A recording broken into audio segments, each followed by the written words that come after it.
بسم اللہ الرحمن الرحیم۔ السلام علیکم ناظرین، آپ دیکھ رہے ہیں کیپٹل ون ٹی وی اور میں ہوں نوید ستی۔ بات کریں گے آزاد جموں کشمیر کے بعد گلگت بلتستان میں بھی سیاسی بحران نے جنم لے لیا ہے۔ فائنلی ایک کھچڑی پک رہی تھی اور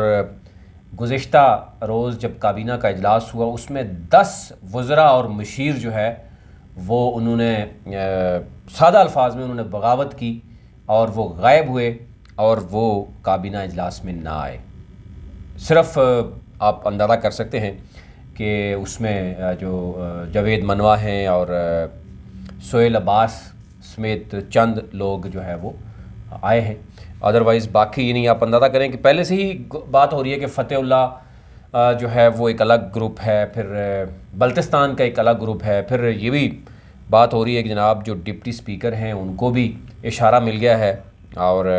وہ کسی وقت بھی کر سکتے ہیں۔ اور یہ ایک اتحاد کی صورت میں پہلے سے ہی تقریباً 15-16 اراکین اسمبلی نے جب جی بی کونسل کے حوالے سے بات ہوئی تھی اس پر انہوں نے اچھا خاصا ٹف ٹائم دیا ہے۔ ایک تو یہ ہے کہ وزیر اعلیٰ گلگت بلتستان کی جو زیر صدارت کابینہ کا اجلاس ہوا اس میں یہ سارے کے سارے جو لوگ ہیں وہ غائب کیوں ہوئے۔ اب ایک ذرائع یہ بھی بتا رہے ہیں کہ یہ ہم خیال گروپ ہے اور ہم خیال گروپ نے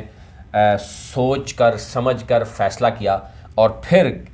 جانے کا فیصلہ نہیں کیا، یعنی کابینہ اجلاس میں۔ اور اس میں ان کی مختلف ذرائع ہے، وہ کہتے ہیں کہ 1 سال ہو گیا ہے، یعنی آپ اندازہ کریں 15 نومبر سے ابھی جو ہے وہ نومبر آنے کو ہے، ابھی تک جو وہاں پہ وزارتیں ہیں یا جو چیزیں ہیں اختیارات نہیں ہیں۔ وزیر اعلیٰ کے علاوہ کسی قسم کا کسی وزارت کے پاس کوئی اختیار نہیں ہے، یہاں تک کہ وزیر اور سیکٹری لڑ پڑیں تو وزیر اعلیٰ جو ہے وہاں پر بھی کچھ نہیں کرتا، وزیر اعلیٰ آفس میں لڑ پڑتے ہیں۔ یعنی آپ کو پتہ ہوگا کہ ہیلتھ منسٹر اور ہیلتھ کے سیکٹری جو ہیں ان کی وزیر اعلیٰ آفس میں ہی لڑائی ہوتی ہے، لیکن کہا جاتا ہے کہ اب اس وزارت میں نہ تو کام ہو رہا ہے، باقی وزارتوں میں بھی تو کام نہیں ہو رہا، لیکن اس میں بھی ویسے بھی نہیں ہو رہا، اور کرونا کا زمانہ ہے۔ اب سب کی نظریں پوری گلگت بلتستان کی اگر 15-20 لاکھ کی نظریں عوام کی وہ وزیر اعلیٰ کے اوپر ہیں۔ تمام وزارتوں کو ایسے لگ رہا ہے کہ جب وزیر ہیں ان کو اختیار کے بغیر رکھا گیا ہے۔ راجہ زکریا اس سے پہلے آپ کو پتہ ہے بڑے چیخ و پکار کر چکے ہیں، کتنے سیکٹریز تبدیل کیے گئے، دوبارہ سے ان کو لگا دیا گیا، پھر بہت سی چیزیں ہیں کہ کوارڈینیشن مکمل نہیں ہے۔ اچھا، اب 10 وزراء کون کون سے ہیں اس پہ پوری ایک ڈیٹیل، اور ویسے تو کہا جا رہا ہے 15-16 ہیں، اس پہ پوری ڈیٹیل آپ اس سے شیئر کریں گے۔ اس کے ساتھ ساتھ جو لا لیسنس ہے، یعنی آپ اندازہ کریں کہ ایک طرف گلگت میں آٹے کی سمگلنگ کے حوالے سے بلیک مارکیٹنگ اور فلور ملز کے مالکان کو وہاں پر گرفتار کیا گیا ہے اور ان کی این او سی منسوخ کی گئی ہے، دوسری طرف لوڈ شیڈنگ پر احتجاج جاری ہے، اور تیسری طرف چینی بحران پر بھی باقاعدہ طور پر وہاں پر میں دیکھ رہا ہوں کہ بلتستان میں وہ ہوا ہے، اور پھر بلتستان یونیورسٹی میں کرپشن اور بے قاعدگیوں کے اوپر جو ہے وہ احتجاج کو تیسرا ہفتہ چل رہا ہے۔ تو اب آپ اندازہ کریں، لوڈ شیڈنگ بھی مسئلہ ہے، کرپشن بھی ایشو ہے، آئینی حقوق کی آئینی بحران کے حوالے سے بات ہو رہی ہے، اور اس میں کچھ تنظیمیں باقاعدہ طور پر جو ہے وہ بھی آواز اٹھا رہی ہیں، اور یہ کہا جا رہا ہے کہ وزیر اعلیٰ نے جو یہ کہا کہ 2023 میں پاکستان کے باقی صوبوں کے ساتھ جو الیکشن ہونا ہے اس میں جو ہے وہ بہت سے وزراء جو ہے وہ یہ ماننے کے لیے تیار نہیں ہیں، اور 1 سال پہلے ہی گزر چکا ہے، عوام کو ابھی تک کسی قسم کا ریلیف نہیں ملا، بلکہ یہ ہوا کہ اب آج کی جو نئی مہنگائی کی لہر ہے، یعنی پیٹرول جس طرح مہنگا ہو گیا ہے، مزید مہنگائی جو ہے وہ سامنے آ گئی، جس کی وجہ سے مزید کام خراب ہو رہا ہے۔ اچھا، اب یہ بھی ایک اور ایشو آ رہا ہے کہ سلطان رئیس صاحب آپ جانتے ہی ہیں، اچھے خاصے فالوورز ہیں ان کے اور جی بی میں ایک اثر رسوخ رکھتے ہیں، وہ کہہ رہے ہیں کہ گلگت بلتستان کو کے پی کے کا حصہ بنانے کی کوشش اسمبلی سے شروع ہوئی ہے، اور وہ اسمبلی کے خلاف جناب ان کی باقاعدہ طور پر جو ہے وہ انہوں نے اپنا ایک لائحہ عمل تیار کیا ہے۔ پھر اسی طرح سیکٹری ایجوکیشن گلگت بلتستان نے صوبے کے تمام جو پوسٹنگ آرڈرز جو ہیں وہ منسوخ کر دیے ہیں۔ اب یہ بھی کہا جا رہا ہے کہ وہاں پر بھی کچھ معاملات اس طریقے سے ہے، اور پھر سب سے بڑی اہم خبر ہے کہ جب وزیر اعلیٰ کی قیادت میں کابینہ میں آنے کے لیے تیار نہیں ہے، اور ایک اور جو سب سے بڑی خبر ہے کہ چیف الیکشن کمشنر کو میسج دے دیا گیا ہے کہ جی بی کونسل کا الیکشن جلد از جلد کروایا جائے اور نوٹیفیکیشن جاری کیا جائے۔ اب جو معاملہ ہائی کورٹ میں تھا اس کو وہ جو ہے وہ ہائی کورٹ کے اگر ریمارکس میرے پاس پوری ڈیٹیل ہے لیٹر ہے وہ میں آپ کے سامنے رکھتا ہوں، لیکن ٹائم ذرا کم ہے، میں چاہ رہا ہوں، لیکن ایٹ لیسٹ یہ کلیئر ہو گیا ہے کہ یہ کہہ دیا گیا ہے جناب کہ فوراً جو ہے وہ الیکشن جو ہے وہ کروائے جائیں۔ اگر میں آپ کو یہ بتا دوں،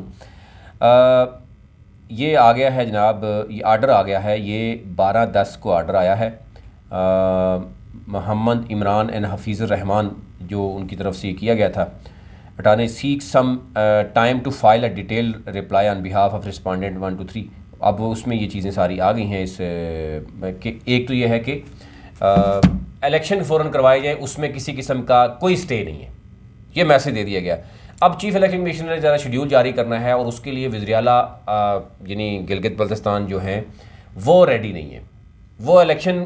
کونسل کے لیے بھی الیکشن کے لیے ایگری نہیں ہے، کیونکہ وہ مشاورت انہوں نے نہیں کی، یا وہ ان کے لیے ایک دباؤ ہے، پریشانی ہے، ڈر ہے، خوف ہے کہ کوئی پتہ نہیں کیا ہوگا۔ دوسری طرف بلدیاتی الیکشن کے لیے بھی وہ سیریس نہیں ہے۔ ابھی تک الیکشن کمیشن کی طرف سے 2 دفعہ لیٹر لکھا گیا اپریل کے بعد، ابھی اکتوبر میں، لیکن اس کا جواب تک ابھی تک نہیں دیا، اور کوئی کمیٹی نہیں بنی۔ اور اس کے اگینسٹ اگر آپ آزاد جموں کشمیر سے کمپیئر کریں گے تو وہاں پر پی ٹی آئی وہ متحرک نظر آتی ہے، وہاں پر فوراً، کیونکہ تگڑے لوگ ہیں تو وہاں فوراً جو ہے پی ٹی آئی اپنا پی ٹی آئی کا پارٹی صدر بھی آ جاتا ہے، وہاں پہ اے جے کے کونسل کا الیکشن بھی ہو جاتا ہے، تمام جتنے بھی ٹکٹ ہولڈرز تھے ان کے ساتھ وزیر اعظم آزاد کشمیر بیٹھ کر ٹکٹ ہولڈر کے ساتھ وہ میٹنگ کرتا ہے، اور ان کو فنڈنگ دینے کی بات کرتا ہے، ان کو ایڈمنسٹریٹر لگاتا ہے، ان کو زکوٰۃ کے حوالے سے سارے معاملات کرتا ہے۔ تو یہ خوش آئند بات ہے کہ آزاد جموں کشمیر میں جو ہے وہ ایٹ لیسٹ جو عبدالقیوم نیازی ہیں وہ یہ سمجھتے ہیں کہ کس طریقے سے ورکرز کو اور عزت کرنی ہے جو جتنے بھی ٹکٹ ہولڈر، لیکن گلگت بلتستان میں یہ معاملہ نہیں ہو رہا، نہ ہی پارٹی صدر کو لگایا جائے گا۔ وہ بھی کہا جا رہا ہے کہ وزیر اعلیٰ بہت بڑی رکاوٹ ہیں، وہ جو ہے وہ سیف اللہ نیازی صاحب کو کہہ رہے ہیں کہ جناب صدر بھی مجھے بنائیں، پارٹی کے صدر بھی مجھے بنائیں،